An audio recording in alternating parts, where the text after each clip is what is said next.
అమ్మవారు నడిచి వెళ్ళిపోతుంటే అన్ని ధ్వనులు వినపడతాయి. ఆవిడ పాద మంజీరముల ధ్వనులు వినపడతాయి. ఆవిడ చేతుల గాజుల సవ్వడలు వినపడతాయి. ఆవిడ మంగళసూత్రముల యొక్క శతమానములు ఇతర ఆభరణములతో ఉరుసుకున్న ధ్వనులు వినపడతాయి. ఆవిడ చిరునవ్వు నవ్వుతూ వెడుతున్నప్పుడు ఆవిడ తాంబూలపు సువాసనలు వస్తాయి. అందుకే మరాళి మందగమన.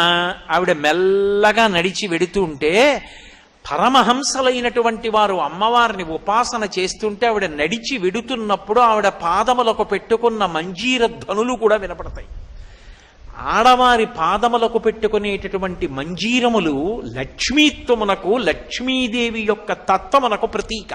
ఆమె లక్ష్మిగా ఇంట నడుస్తోంది అంటే ఆ ఇంట లోటు లేదు. ఆమె భర్తకి ఆయుర్దాయమునకు లోటు లేదు.